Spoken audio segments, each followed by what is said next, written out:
네, 여러분 반갑습니다. 자, 이번 시간부터 우리가 진행할 부분은 챕터 2, 전기기기가 되겠습니다. 자, 우선 이 전기기기에서 우리가 어떤 걸 배울지부터 간단히 살펴보고 본 내용으로 들어가 보도록 하겠습니다.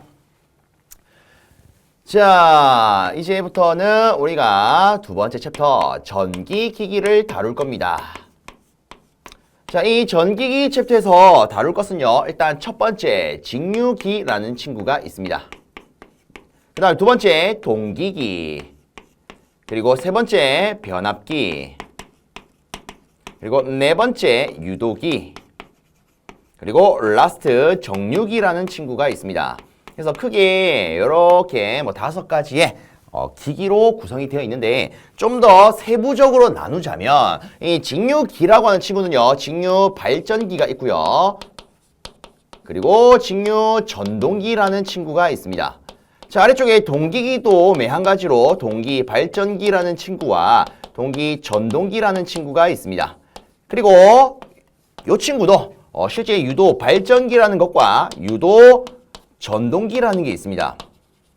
야, 이렇게 보니까 1개, 2개, 3개, 4개, 5, 6, 7, 8 겁나게 많은 걸 해야 된다, 그죠? 자, 근데 여기서 좀 더 분류를 하자면 실제 유도 발전기는요, 현재 거의 쓰지 않고 있기 때문에 얘는 우리 시험에 안 나온다라고 보셔도 무방합니다. 아시겠죠?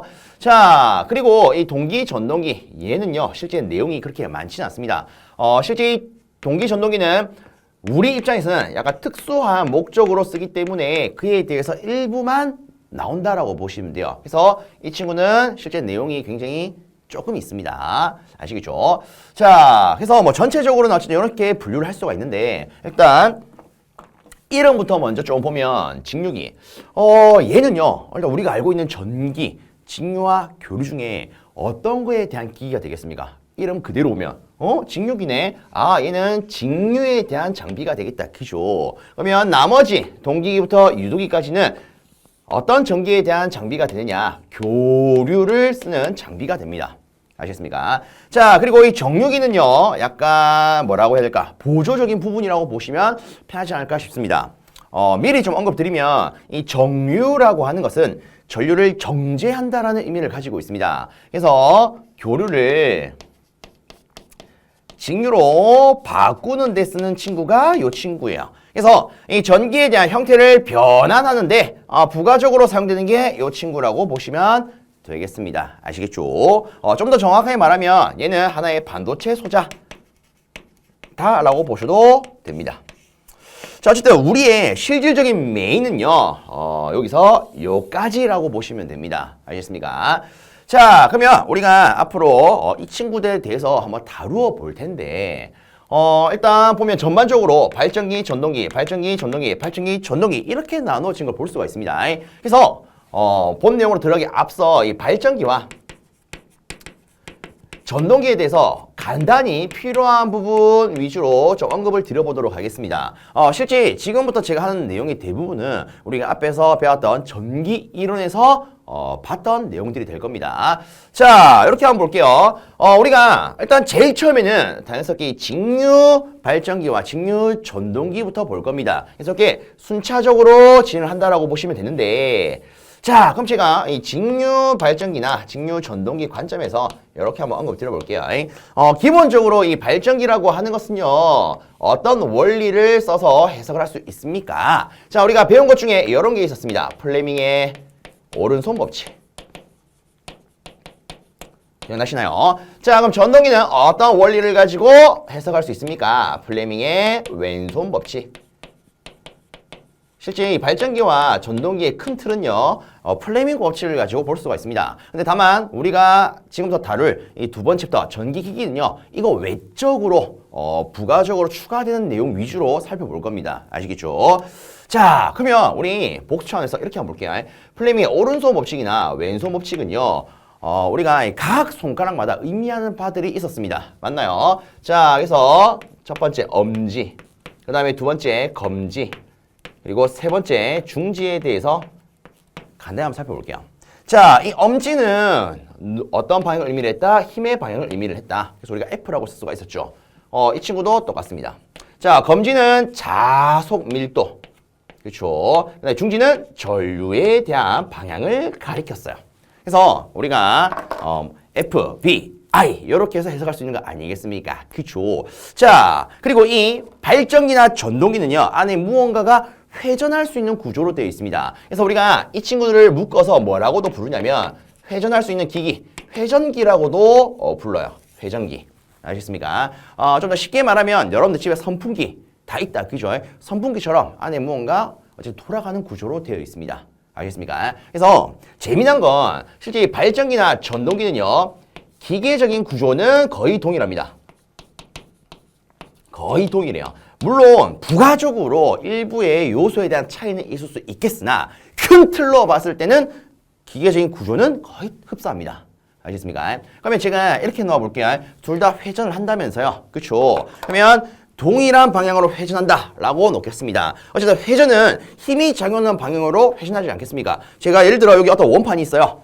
얘를 힘을 이렇게 가해준다면 여러분 입장에서 원판이 이렇게 돌겠죠. 맞습니까? 그래서 우리는 이 힘의 방향을 쉽게 회전 방향이라고 볼 수 있는데 어쨌든 똑같이 회전한다라고 가정을 하겠습니다. 자, 그 다음에 둘에 있어서 자속 밀도도 똑같다라고 한번 놔볼게요. 자, 회전 방향과 자속에 대한 방향이 완벽히 똑같습니다. 그럼 이때 둘의 차이는 어떻게 구분 지을 수 있느냐? 자, 여기 좀 애매한데 오해는 하지 마세요. 우리 이 가운데 손가락 이게 뭐였습니까? 전류였죠. 그죠? 욕 아니에요. 전류였죠. 그죠? 그럼 보세요. 회전 방향 같고 자속 방향 같으면 전류 방향이 어떻습니까? 서로 반대가 됩니다. 맞습니까? 그래서 미리 좀 체크를 하면 기계적인 구조는 동일하나 둘에 있어서 이 전류의 방향이 다 반대더라. 그럼 솔직한 말로 여러분들이 앞으로 이 기기를 다루실 때 예를 들어 처음에 발전기를 다룹니다. 그러면 전동기에 대한 구조를 따로 볼 필요 있겠습니까? 없겠습니까? 없겠죠. 맞습니까? 그래서 대부분 우리가 이 발전기 혹은 이놈도 마찬가지로 이 발전기 위주로 구조를 다룬 다음에 전동기에서는 크게 다루지는 않습니다. 왜? 똑같기 때문에. 다만 전류의 방향만 반대가 되더라. 이것만 알면 해석이 끝나는 거 아니겠습니까? 그죠? 자, 그리고 제가 이렇게도 언급을 드려볼게요. 전류의 방향이 반대라고 했는데 자, 예를 들어 여기 전기를 만드는 발전기가 있다라고 가정을 하겠습니다. 발전기. 자, 생각을 좀 해보십시오. 이 발전기는 뭐하는 친구야? 이런 그대로 전기를 발생시키는 장치입니다. 그럼 지가 내부에서 전기를 만들어가지고 일단 전기는 우리가 쓰는 거 아닙니까? 그럼 우리 쪽으로 전기를 내보내겠죠. 그러면 얘가 전기를 생산을 해가지고 이렇게 밖으로 내보낼 거예요. 그러니까 발전기 입장에서는 그 전류의 방향이 내부에서 외부로 가는 거 아니겠습니까? 맞나요? 그럼 이 전기를요, 우리가 전선을 깔아가지고 우리 집까지 다 끌고 올 거예요. 맞습니까? 그러면 우리 집에는 모터들이 있을 겁니다. 다르게 말하면 전동기들이 있을 거예요. 그럼 이 전동기가 이 전기를 받아가지고 막 돌아가겠다. 그쵸? 그래서 이 전동기 입장에서 전류의 흐름 방향은요, 외부에서 내부가 됩니다. 그럼 반대 아닙니까, 개념이? 그쵸? 발전기는 내부에서 외부로 보내야 해. 그럼 전동기는 외부에서 내부로 갖고 오는 거죠. 그쵸? 이렇게만 보더라도 전류의 방향이 반대라는 걸 확인할 수가 있습니다. 그쵸? 자, 그리고 제가 요걸 그린 김에 이렇게도 언급 드려볼게요. 실제 이 발전기는요, 우리 집에 필요한 전기보다는 당연히 큰 전기를 만들어냅니다. 그럼 이렇게 크게 만들어진 전기, 다르게 말하면 큰 전압이 우리 집에 그대로 들어온다. 그럼 우리 집에 있는 가전제품도 어떻게 되겠습니까? 이게 박살나겠죠. 그죠? 그래서 실제 이 발전기에서 만들어진 전기를요, 우리가 막바로 받아서 쓰지는 않습니다. 자, 우리가 이 전기를 활용하기 위해서는 무엇이 필요하냐? 우리 집에 필요한 전압 220V로 바꿔줄 수 있는 장치가 필요합니다. 얘를 우리는 이렇게 말을 할 거예요. 전압을 바꿔준다 혹은 변성시켜준다 라고 해서 변압기요. 실제 이 변압기라고 하는 친구는요, 우리가 전기를 제대로 활용할 수 있도록 도와주는 친구다라고 볼 수가 있습니다. 아시겠죠? 그래서 발전기, 변압기, 전동기를 우리 전기기에서 크게 다룰 겁니다. 다만 뭐 기계적인 구조나 작동 원리에 따라서 이런 식으로 여러 가지로 분류할 수가 있습니다. 어쨌든 큰 맥락은 뭐다? 이 친구들을 다루겠다. 그리고 부가적으로 반도체 소자 도 다루겠다. 아시겠죠? 자, 그러면 우리가 이제 본격적으로 한번 이 직육이라는 친구를 다루어 보도록 하겠습니다. 우선 우리 교재를 보면 야 뭡니까? 이 그림도 뭔가 많고요. 내용이 굉장히 복잡해 보여요. 그쵸? 그쵸? 근데 일단 우리 제1절 직육에 있어서 핵심 이론 첫 번째를 보시면 뭐 전자 유도 현상이라던가 이런 것은 우리가 다 전기를 봤던 겁니다. 맞습니까? 그래서 저는 딱 필요한 거 위주로 최대한 간단히 언급을 드려보도록 하겠습니다. 자, 우리가 지금부터는 직육이를 다룰 거예요. 근데 이렇게 생각을 해주십시오. 직육을 다루는데 제일 처음에는 발전기 위주로 좀 보겠다. 발전기 위주로 좀 보겠다. 아시겠죠? 자, 그럼 우선 우리가 이 직육기에 대한 내용을 배우려면 얘가 어떻게 생겼는지부터 알아야 될 겁니다. 솔직히 지금 여러분들이 공부하는 입장에서는 이런 뭐 발전기나 전동기 실물을 보기는 굉장히 어렵습니다. 맞습니까? 그래서 제가 그림으로 간단히 표현을 좀 해보도록 하겠습니다. 이 직류 발전기는요, 일단 대략적으로 이렇게 생겼다라고 보시면 됩니다. 자, 여기에 회전하는 친구가 있습니다. 이렇게 회전하는 친구가 있어요. 자, 실제로는 이렇게 약간 입체적으로 생겼다라고 보시면 됩니다. 그리고 여기다가 무수히 많은 코일들이 막 감겨져 있습니다. 자, 그래서 얘가 어떤 구조로 되어 있다? 회전할 수 있는 구조로 되어 있다. 이런 식으로. 자, 그리고 이놈 양쪽에는 이런 식으로 생긴 철심들이 또 있습니다. 이렇게 생긴 철심이 있어요. 물론 입체적으로 표현하자면 뭐 이렇게 표현되겠죠. 이렇게요. 자, 그리고 여기는 또 무수히 많은 코일들이 이렇게 감겨 있습니다. 코일들이 감겨 있습니다. 그리고 실제 여기 코일에 직류 전류를 흘려서 이 양쪽에 있는 이 친구를 어떤 용도로 쓰냐?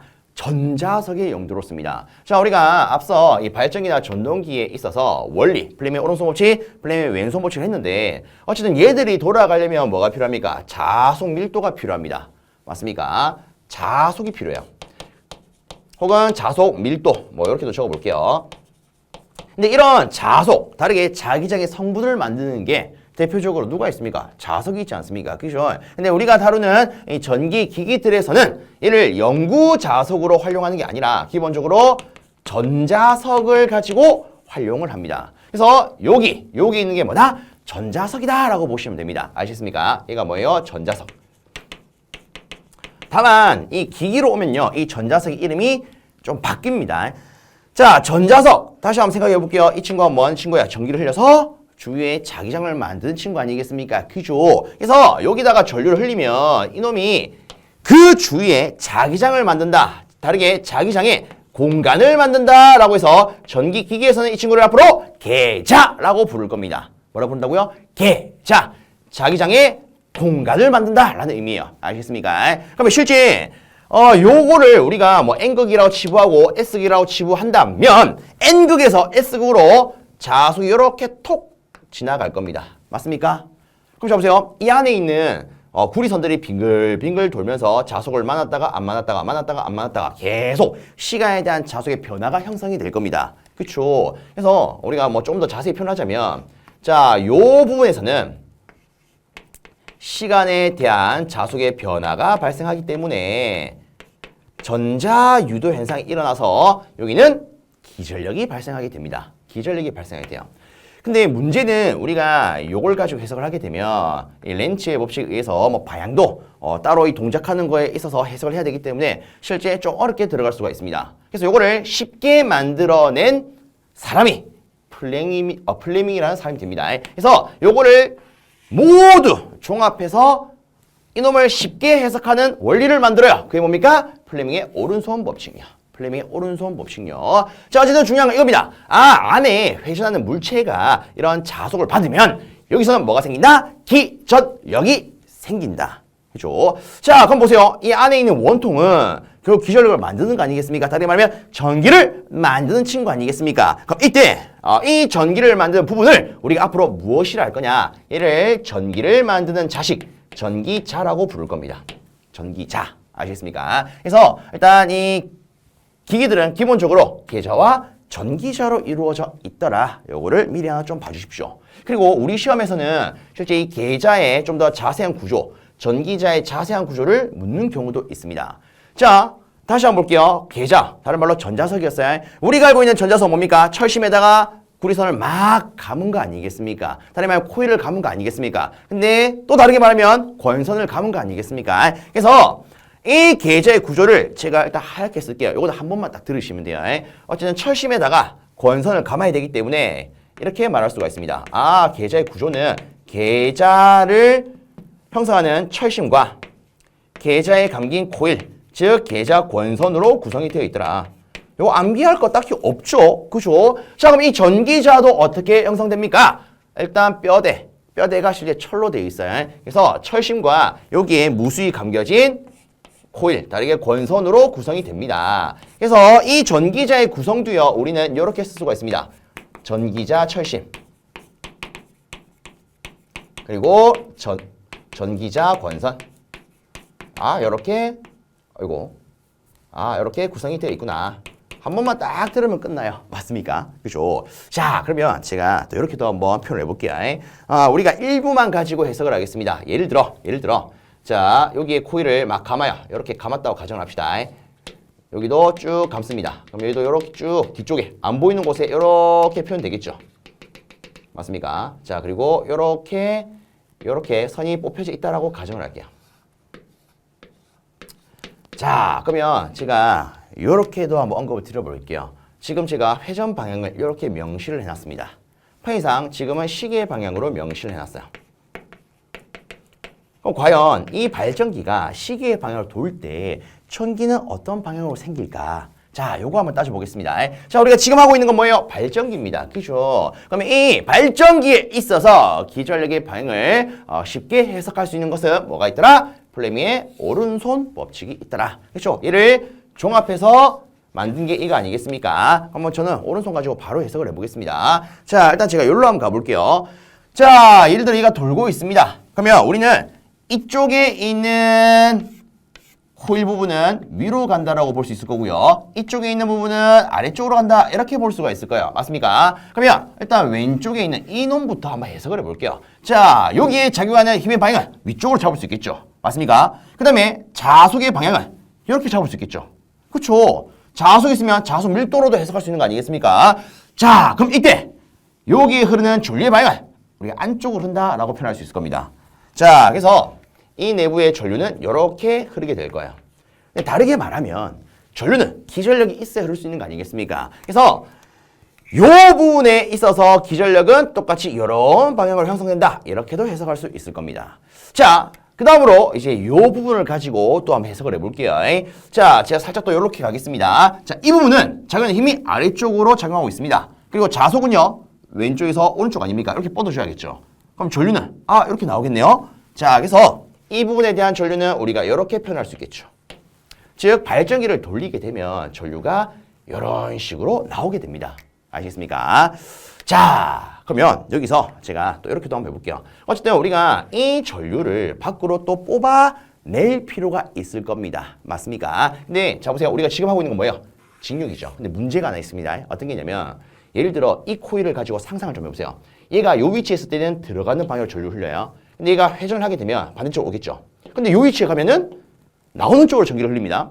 그럼 우리가 이 도체 한 개를 기준으로 해석을 할 때는 요 자체에 흐르는 전기는 여기 있을 때는 들어가는 방향으로, 여기 있을 때는 나오는 방향으로 생기겠네요. 그럼 우리가 이 한 놈에 대해서 전기를 계속 뽑아낸다라고 치면은 어떤 경우는 플러스로, 어떤 경우는 마이너스로 표현이 될 겁니다. 맞습니까? 자, 이렇게 나오는 걸 플러스로 잡는다면 들어가는 걸 마이너스로 잡을 수 있겠죠. 그렇죠? 그럼 계속 한 도체에서는 들어갔다 나왔다 들어갔다 나왔다 이런 방향의 전기가 생기겠네요. 근데 우리가 배우기로 이처럼 방향이 바뀌는 거, 플러스와 마이너스가 계속 바뀌는 거 어떻게 배웠죠? 교류라고 배웠습니다. 자, 그래서 실제 자, 요거는 참고로 보십시오. 우리가 이 전기를 뽑아내기 위해서 어떻게 하느냐? 자, 일단 요걸 좀 지울게요. 자, 요 앞에다가 고리를 하나 설치를 합니다. 고리. 그리고 얘를 여기다 딱 붙여놔요. 즉 이런 거죠. 고리가 있으면 자, 이놈이 붙어가지고 이런 식으로 계속 회전을 한다. 즉 이런 식으로 계속 회전을 한다. 즉 전기적으로 붙어 있으면서 서로 움직일 수 있더라. 이해됐습니까? 자, 그러면 이렇게 설치한 고리를 뭐라고 하느냐? 미끄러질 수 있도록 만든 고리, 슬립링이라고 부릅니다.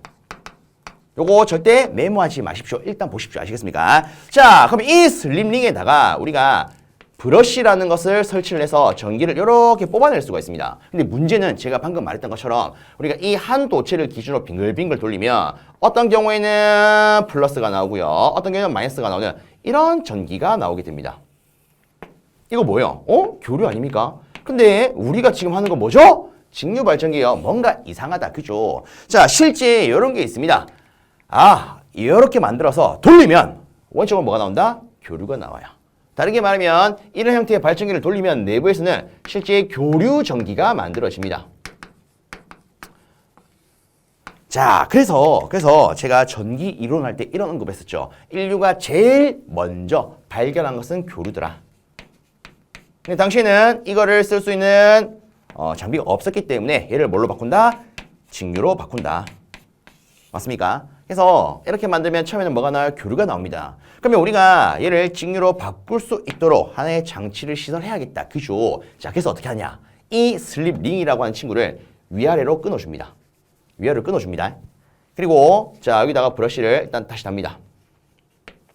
자, 그럼 자 보세요. 이렇게 끊어놓게 되면 재미난 게 있습니다. 자, 이 안에 있는 파란색으로 표현된 도체가 빙글빙글 돌 거예요. 맞나요? 근데 돌다가 이놈과 연결이 안 되다가 연결됐다가 연결 안 되다가 연결됐다가 계속 이를 반복하게 됩니다. 그럼 자 보세요.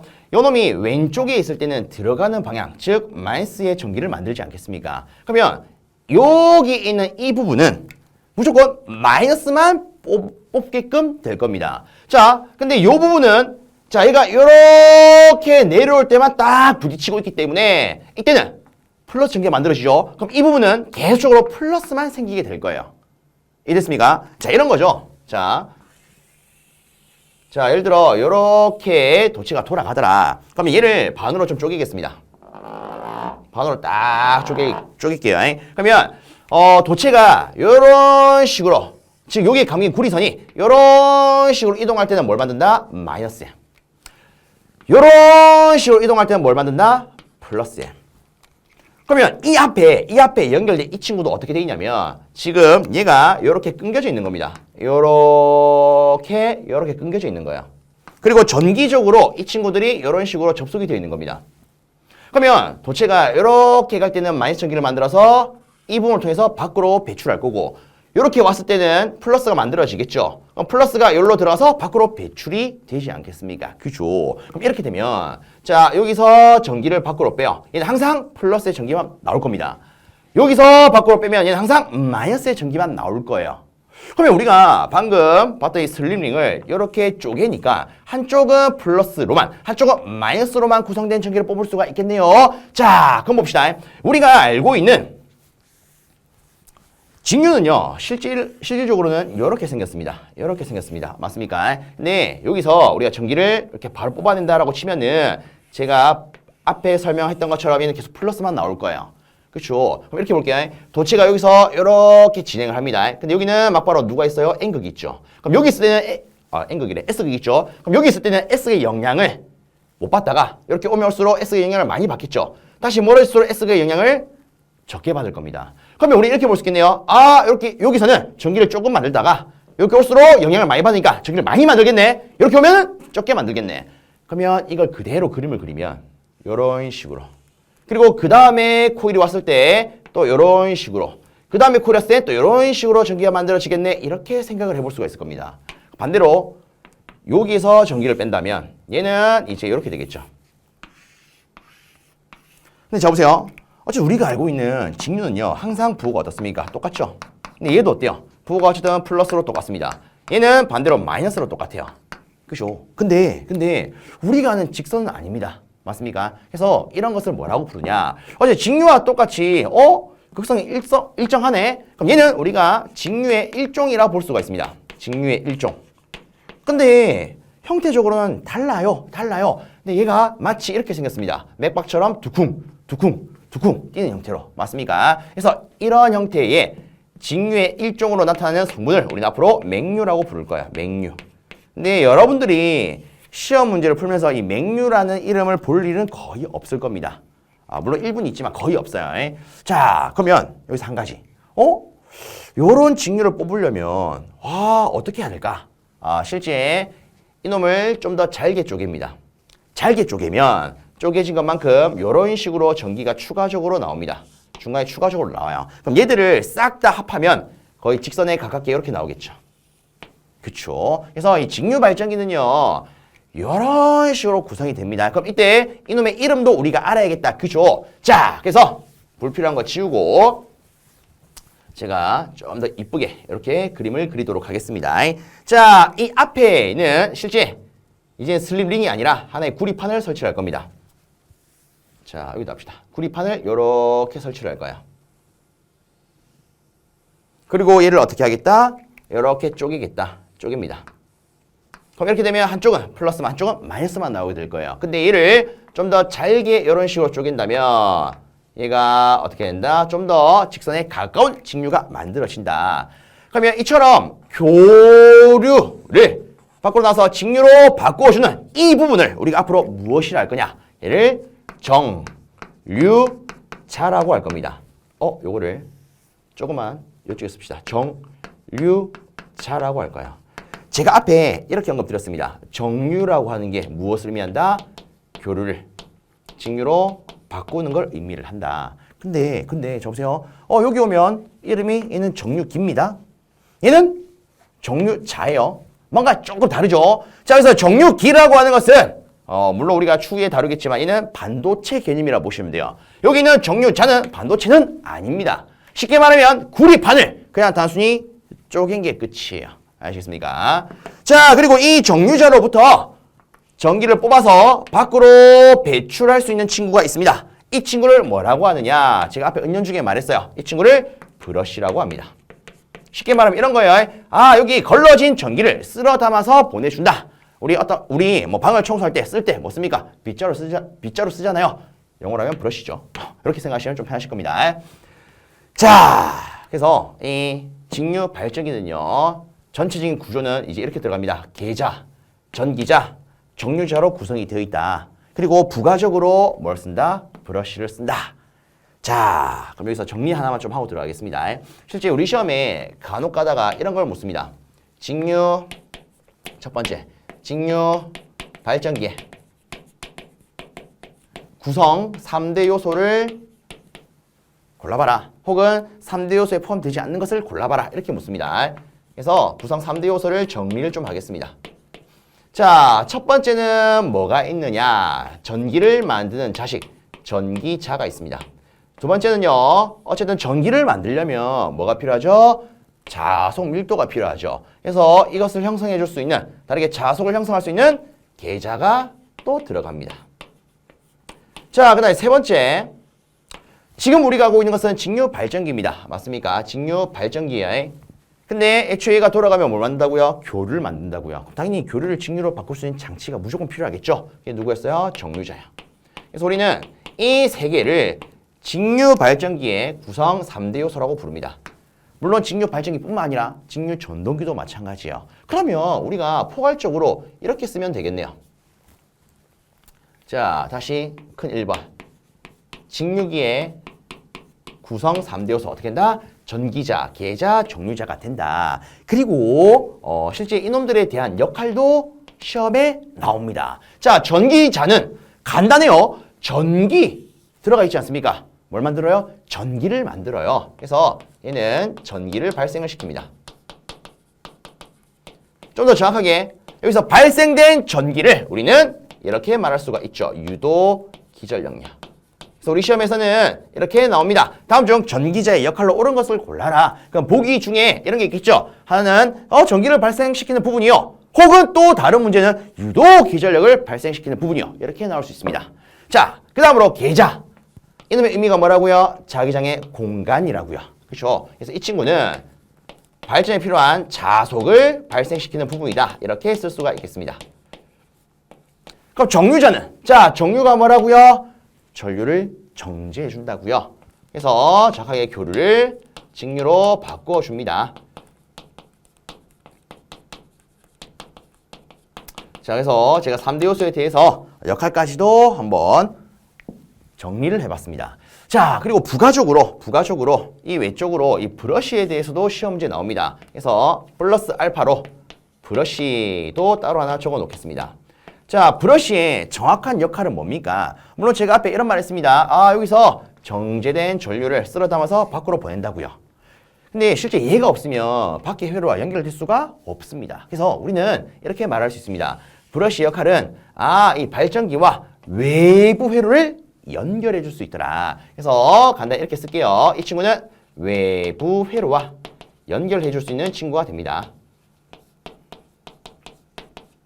혹은 다른 말로 외부 회로와 접속을 하는데 필요한 요소가 됩니다. 자, 그래서 요거를 여러분들이 딱 잡아주셨으면 좋겠습니다. 굉장히 중요해요. 아시겠죠? 자, 그 다음으로 우리가 볼 것은요, 이 전기자에 대한 조금 자세한 내용이 됩니다. 자, 일단 이 전기자가 돌아가면서 전기를 만들려면 우리 당연히 여기 있는 것처럼 코일을 막 감아줘야 됩니다. 근데 이런 식으로 코일이 한 개만 있느냐? 그건 아니에요. 코일이 한 개만 있으면 전기를 실질적으로 많이 못 만들겠죠. 그렇죠? 그래서 여기는 무수히 많은 코일들이 감겨져 있습니다. 그러면 또 이런 게 있겠네요. 코일은 어떻게 감을 수 있을까? 즉, 코일을 감는 방법들이 또 고려가 될 겁니다. 자, 그래서 우리가 지금부터 할 것은 요거야. 이 친구에 있어서 코일을 감는 방법. 얘를 우리는 뭐라고 부르느냐? 전기자 권선법이라고 부릅니다. 전기자 권선법. 자, 일단은 제가 여기 불필요한 걸 좀 지우고요. 여러 가지를 설명을 좀 드려보도록 하겠습니다. 자, 실제 전기자 권선법에서 여러분들이 챙기셔야 되는 건 몇 개 없습니다. 자, 일단 요거를 이렇게 한번 언급 드려볼게요. 일단은 우리가 앞으로 이 직류기뿐만 아니라 나머지 교류를 쓰는 장치에도 접목되는 이 권선법을 다뤄볼 건데, 일단 첫 번째는 환상권이라는 친구가 있습니다. 이거 필기 절대 하지 마십시오. 하얗게 쓰고 있죠. 그 다음에 나온 게 고상권. 자, 그 다음에 계로권이라는 게 있고요. 그 다음에 패로권이라는 게 있습니다. 그 다음에 단층권이라는 게 있고요. 그 다음에 2층권이라는 게 있습니다. 이야, 뭔가 많다, 그죠? 자, 우리는 이걸 다 챙길 건 아니에요. 아시겠습니까? 자, 일단은 얘들이 서로 비교 대상이 되는데, 자, 요거부터 간단히 언급을 드리도록 하겠습니다. 환상권은 뭔데요? 자, 여기 있는 전기자 철심이 있습니다. 전기자 철심이 있으면 가운데에 구멍을 살짝 뚫어놓습니다. 뚫어놓고 코일을 어떻게 감느냐? 이런 식으로 감아요. 한 바퀴 빙글 돌게끔. 어떤 느낌인지 아시겠죠? 그렇죠? 그래서 고리 형태로 막 감아준 거, 얘를 환상권이라 부릅니다. 근데 문제가 있습니다. 이렇게 감게 되면, 자, 여기 예를 들어 N극이 있고 여기 S극이 있어요. 자, 요거 한번 떠올려 보겠습니다. 실제 이 전류라고 하는 것은 어떤 매질을 통해서 잘 흐른다? 구리요. 그러면 자속이라고 하는 것은 어떤 매질을 따라서 잘 흐를까요? 얘는 철요. 철이 강자성체의 대표적인 거 아니겠습니까? 그죠? 그럼 실제 이런 식으로 N극과 S극이 나열되어 있다면 N극에서 자속이 갑니다. 가요. 근데 얘도 하나의 철심 아니겠습니까? 그럼 이렇게 갔을 때 이렇게 나오기보다는 얘가 이런 식으로 갑니다. 그러면 여기서 문제가 발생을 해요. 어쨌든 요 전기자가 회전을 하면서 기전력을 만들어내려면 여기 감긴 코일 부분에 자속이 작용을 해야 됩니다. 근데 문제는요, N극에서 나온 자속이 이런 식으로 혹은 이런 식으로 간다라고 치면은 실제 자속을 받는 부분은 이쪽, 즉 이 밖에 있는 코일만 될 겁니다. 그럼 내부에 있는 코일은요, 이 자속 영향을 받을 수 있겠습니까? 없겠습니까? 받을 수가 없어요. 자, 보세요. 얘가 이렇게 지나간다고 보면 안쪽에 감긴 이렇게 점선으로 표기된 이 친구들은 자속 영향을 못 받겠죠. 그럼 얘는 감아놓은 의미가 없겠네요. 아무리 역할을 못하니까. 맞습니까? 그래서 현재는 이 환상권이라는 걸 쓰지 않습니다. 자, 그러면 자 봅시다. 여기서 우리가 보다 효율적으로 쓰려면 어떻게 하면 될까요? 모든 코일이 이 자속을 받을 수 있게끔 감아주면 되지 않겠습니까? 그래서 현재는요, 이 코일을 겉에만 감아주는 방법을 씁니다. 이런 방법을 뭐라고 하냐? 고상권이라고 해요. 아시겠죠? 고상권. 그래서 간단하게 고상권은 뭐다? 전기자 표면에만 권선을 감아놓는 거다. 이렇게만 딱 들고 가십시오. 자, 그 다음에 계로권이 있고 패로권이 있습니다. 쉽게 말하면 이런 겁니다. 계로권이라고 하는 것은 예를 들어 여기서부터 코일을 막 감아요. 그럼 반대쪽에서 이렇게 쭉 오겠죠. 감기 시작한 부분과 감는 게 끝나는 부분이 떨어져 있는 거. 얘가 계로권이라고 보시면 됩니다. 패로권은 붙어 있는 거. 근데 제가 일단 이렇게 언급을 드려볼게요. 우리가 이 발전기를 돌려서 기전력을 만들면 이로부터 당연히 전류가 형성되겠죠. 그럼 전류를 우리 집으로 공급을 해야 우리가 전기를 제대로 쓸 수 있지 않겠습니까? 맞나요? 근데 이 전류는요, 흐를 수 있는 길이 끊겨져 있으면 당연히 못 흐르겠죠. 그럼 계로권으로 쓰면은 전류 공급에 지장이 있을 수 있겠네요. 그렇죠? 얘는 쓴다 안 쓴다? 안 씁니다. 전류가 흐르려면 항상 패로가 돼야겠죠. 그래서 지금은 패로권을 써요. 아시겠죠? 이렇게 간단히만 안내를 드리겠습니다. 자, 그 다음에 여기 있는 단층권과 이층권은 어떤 걸 의미를 하느냐. 실제 우리가 이런 철심에다가 코일을 감을 때 그냥 겉에 살짝 감아 놓지는 않습니다. 그냥 겉에만 감아 놓는다면 이 발전기 회전하면서 미끌려지겠죠. 맞습니까? 코일이 미끌려서 따로 돌 겁니다. 예를 들어 이런 거요. 여기 커피통이 있습니다. 여기다가 제가 구리선을 막 감았다고 치면은 이 통만을 빨리 휙 돌리면 구리선은 살짝 미끄러지면서 이놈보다는 천천히 돌 거예요. 맞습니까? 즉 제대로 고정이 안 될 겁니다. 그래서 우리가 이 권선을 여기다 고정을 시키기 위해서 어떻게 하느냐. 여기다 홈을 팝니다. 홈을 파나요. 얘를 우리가 홈 내지 슬롯이라고 하는데 이 홈에다가 전선을 몇 개 넣느냐에 따라서 단층권과 이층권으로 분류할 수 있습니다. 즉 얘는 뭐예요? 이 홈에다가 몇 개를 넣느냐. 자, 단층권은 한 개만 넣는 거. 다르게 말하면 하나의 층만 넣는 거. 그럼 이층권은 한 층 더 넣는 거를 의미를 합니다. 그럼 쉽게 생각을 해봅시다. 하나가 있을 때, 다르게 한 층만 있을 때 효율이 좋을까요? 이중으로 있을 때가 효율이 좋을까요? 당연히 이중으로 있을 때가 효율이 좋겠죠. 그래서 현재는 얘를 써요. 제가 고상권, 패로권, 이층권에 대한 개념을 이렇게 한번 언급을 드려봤는데 솔직히 이런 그림 문제를 가지고 우리가 문제를 풀 건 아닙니다. 시험 문제는 단순히 이렇게 나와요. 다음 중 이 직류 발전기 혹은 직류 전동기가 기본적으로 사용하는 권선법을 골라봐라. 그러면 세 개 중에 하나가 보기에 있겠죠. 혹은 여기에 사용되지 않는 권선법을 골라봐라. 보기에 이 세 개 있고 나머지 이상한 놈이 하나 있을 겁니다. 그 놈을 고르게끔. 우리 시험은 이렇게 단순하게 나옵니다. 아시겠죠? 자, 그래서 필요한 거 위주로 정리를 좀 해볼게요. 자, 이 전기자 권선법에서 우리가 들고 갈 것은 딱 세 개입니다. 고상권, 패로권, 이층권. 근데 이것도 고상권, 패로권, 이층권 이렇게 들고 가면 잘 암기가 안 되겠죠? 저는 이렇게 안내를 드릴게요. 자, 여러분들 자격증 따가지고 원하는 데에 다 시험 나가실 겁니다. 맞습니까? 우리가 일을 하면서 페이를 많이 받는 게 좋아요? 적게 받는 게 좋아요? 당연히 일을 하고 페이를 많이 받는 게 좋은 거 아니겠습니까? 그렇죠? 여기 우리의 목적이기도 하죠. 그래서 저는 이렇게 말하겠습니다. 나는 고페이가 좋아요. 페이가 높은 게 좋아요. 고페이. 좀 더 이렇게 쓰도록 하겠습니다. 뭐가 좋다고요? 페이가 높은 게 좋다고요. 고페이. 아시겠죠? 자, 그럼 이때 고가 뭐가 되겠습니까? 고상권이. 패는요? 패로권이. 이는 이층권이. 그래서 간단하게 페이가 높은 게 좋아요. 고페이. 이렇게 들고 가시길 바랍니다. 아시겠습니까? 그래서 실상 이 고페이는요. 직류기뿐만 아니라 추후에 우리가 다룰 동기기도 얘를 기반으로 해서 제작이 됩니다. 아시겠죠? 자, 여기서 또 하위 개념이 있습니다. 일단 기본적으로 이것을 쓰되 좀 더 세부적으로 들어가서 우리 어떻게 나올 수 있느냐. 자, 여기에 수없이 많은 구리선들을 감을 겁니다. 그럼 이런 선들을 모두 다 직렬로도 감을 수가 있을 거고요. 혹은 병렬로도 감을 수가 있을 겁니다. 그쵸? 그래서 좀 더 세부적으로 나누어서 직렬로 감는 방법, 병렬로 감는 방법으로 나눌 수가 있는데 자, 저는 이렇게 쓰겠습니다. 직렬로 감는 방법을 뭐라고 합니까? 앞으로 우리는 박권이라고 부를 거예요. 박권. 얘는 개념적으로 어떻게 감는 거다? 직렬로 감는 방법입니다. 그래서 얘를 직렬권선법이라고도 불러요. 근데 우리 시험은 뭘로 나온다? 박권이라는 이름으로 나옵니다. 그럼 병렬로 감는 것을 뭐라고 합니까? 얘를 앞으로 중권이라고 부를 겁니다. 중권. 얘는 개념적으로 보다 병렬권선법이 됩니다.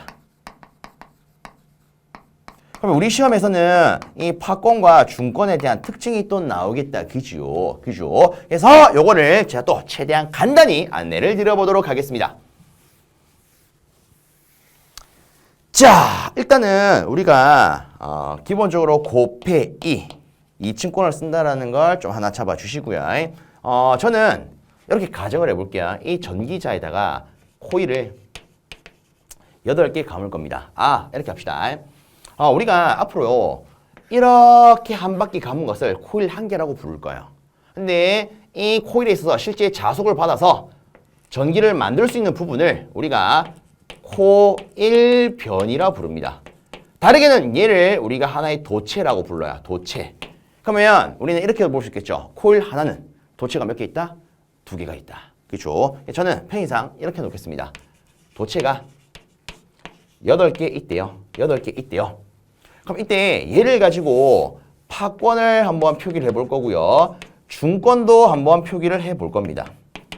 자, 우리 교재에도 일단 전기자 권선법 해가지고 뭐 중권, 파권에 대한 요상한 그림이 하나 있습니다. 근데 이 그림은 조금 어렵게 느껴져요. 그래서 제가 최대한 쉽게 좀 다르게 표현을 하도록 하겠습니다. 자, 우리가 파권을 만든다. 그러면 어떻게 만들 수 있느냐? 이렇게 만들 수가 있습니다.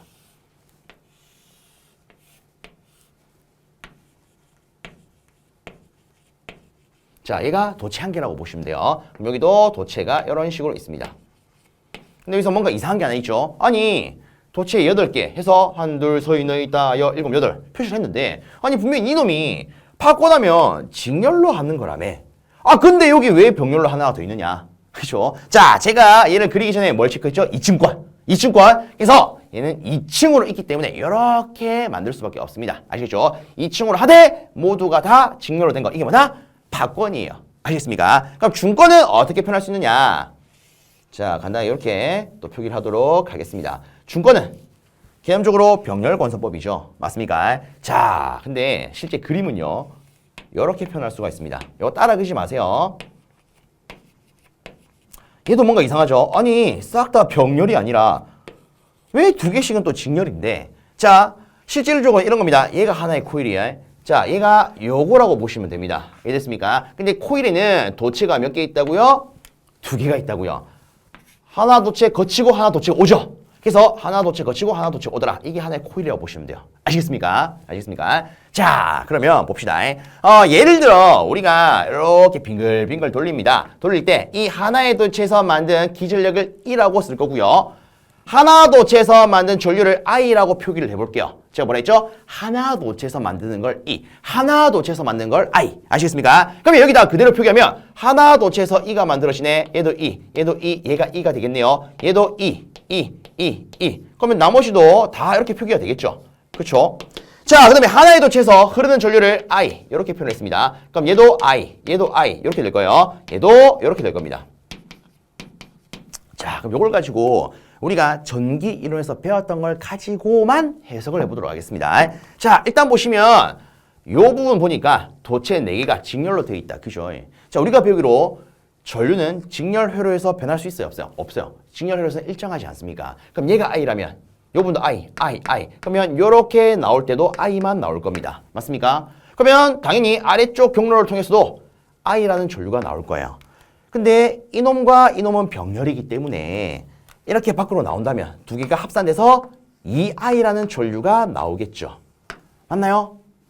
그럼 얘를 가지고도 한번 해석해 볼까요? 여기는 I만큼의 전류가, 여기도 I, 여기도 I, 여기도 I. 근데 얘들이 싹 다 병렬입니다. 그럼 얘들이 만나서 밖으로 나올 때는 4I라는 전류가 나오겠네요. 그쵸? 자, 그 다음에 전압 기준을 봅니다. 우리가 배우기로 직렬 회로에서는, 자, 여기다 한번 적어볼게요. 직렬 회로 같은 경우에는 전압이 분배가 되었습니다. 즉, 전체 전압은 이런 식으로 분배를 시킬 수가 있었어요. 다르게 말하면 각각 전압을 합하면 전체 전압을 얻을 수가 있었습니다. 단, 병렬 회로는 전압이 어때요? 일정했었죠. 그러면 자 보세요. 지금 이 부분은 직렬입니다. 그러면 이 부분에 대한 전체 전압은 이 친구를 더해서 표현할 수가 있겠네요. 얼마로요? 4E로요. 그럼 여기도 4E 아니겠습니까? 근데 이것과 이것은 병렬이죠. 그러면 어쨌든 이 회로 전체는 그냥 4E만큼의 전압이 나오겠네요. 그럼 실제 부하에 제공되는 전압은 그냥 이렇게 표현할 수가 있을 겁니다. 자, 이놈 보면 얘는 2개가 직렬이에요. 그럼 이때는 2E만큼의 전압이 생기겠죠. 여기도 2E. 그러면 얘들이 전체 병렬이니까 최종적으로 부하에 공급되는 전압은 2E만큼이 될 겁니다. 저는 여러분들과 함께 전기 이론에서 다루었던 내용만 가지고 지금 해석을 하고 있습니다. 근데 자 보세요. 분명 저는 똑같은 도체 8개를 썼습니다. 근데 어떻게 갚느냐에 따라서 어떤 거는 전압이 크고 어떤 거는 전류가 크게 나와요. 맞습니까? 그럼 우리가 이 두 개를 비교해서 어떤 결과를 얻을 수 있느냐. 팝콘 같은 경우에는 동일한 도체를 쓰더라도 전압을 크게 만들 수가 있고 중권은 전류를 크게 만들 수가 있구나. 그래서 정리를 하면 팝콘은요. 고전압용으로 쓰이는구나. 이런 게 있습니다. 그럼 반대로 말하면 전류는 얘보다는 작죠. 그래서 소전류. 자, 그럼 중권은 반대로 저전압, 대전류라고 쓸 수가 있습니다. 근데 제가 얘만 파랗게 쓰고 나머지는 어떻게 썼습니까? 하얗게 적었죠. 자, 보세요. 큰 거죠. 반대로 뒤집으면 작은 거죠. 그렇죠? 다시 반대로 뒤집으면 작은 거죠. 반대로 뒤집으면 큰 거죠. 이것만 알면 나머지를 다 만들어낼 수가 있습니다. 그렇죠? 그리고 한 가지 더 있어요. 어떤 게 있냐면 실제 우리 시험에서 주로 많이 묻는 것은 요겁니다. 팝콘 하면 고전압력. 알겠습니까? 그래서 제가 요것만 파랗게 적은 겁니다. 나머지는 그냥 대소 판별해가지고 전류는 작은 거, 이놈에 대한 전압은 작은 거, 전류는 반대로 큰 거 이렇게 들어가면 끝나겠죠. 그래서 여러분들은 이거 위주로 잡아주시길 바랍니다. 아시겠죠? 자, 그 다음에 우리가 또 잡을 게 있습니다. 어떤 게 있느냐? 팝콘에 있어서 병렬 회로수는 어떻게 됩니까? 병렬 회로수. 자, 우리가 앞으로 병렬 회로수를 A라고 쓸 건데 팝콘은요. 일단 2층권을 접목을 해야 되기 때문에 병렬 회로수는 무조건 2라고 생각하시면 됩니다. 무조건 2예요. 그럼 중권 같은 경우에는 어떻게 됩니까? 이 친구의 병렬 회로수는 재미나게도 실제 극수와 같습니다. 제가 일단 P라고 쓸게요. 얘가 뭐다? 극수입니다. 극수.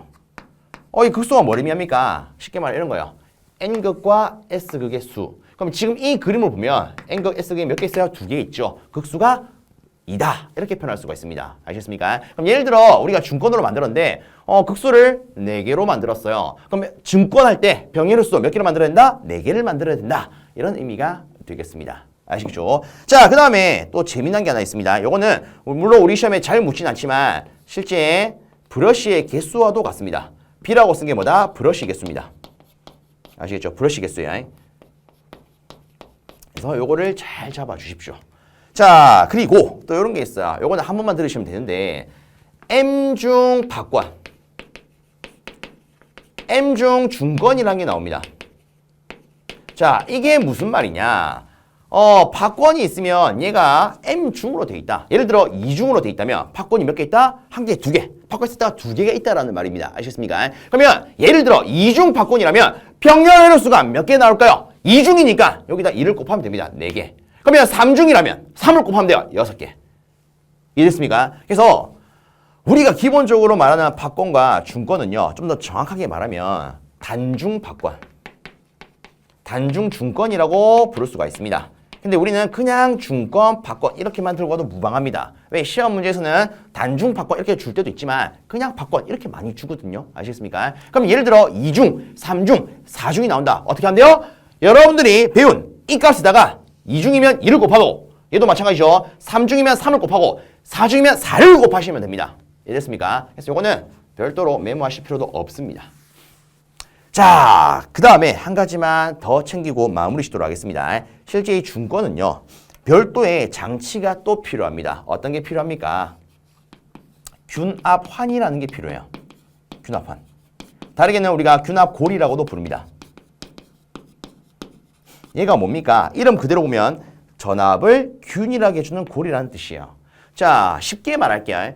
중권은 어쨌든 병렬로 접속하는 방법 아니겠습니까? 병렬이라고 하는 것은 전압이 일정해야 됩니다. 예를 들어 이런 거죠. 여기에 100V라면 여기도 100V, 여기도 100V, 여기도 100V가 만들어져야 돼요. 근데 예를 들어 뭐 먼지와 같은 이물질이 여기에 끼었다라고 가정을 하겠습니다. 그래서 이물질이 끼어서 하나가 100V가 아니라 뭐 90V로 만들어진대요. 그럼 요거는 큰일 나는 거 아니겠습니까? 왜? 우리가 배우기로 병렬은 전압이 일정해야 된다라고 배웠기 때문에. 맞습니까? 그래서 요거는 발전 시 문제가 발생할 수 있습니다. 그래서 어떻게 하느냐? 중간중간에 좀 더 세분화시켜서 병렬 회로를 구성을 시켜줍니다. 그럼 이때 이렇게 설치해 주는 것을 뭐란다? 균합환이라고 불러요. 균합환. 아시겠습니까? 균합환. 근데 실질적으로 이런 게 있습니다. 이렇게 전압에 차이가 발생을 하게 되면 예를 들어 앞에 말한 것처럼 얘들이 100V인데 얘가 90V다.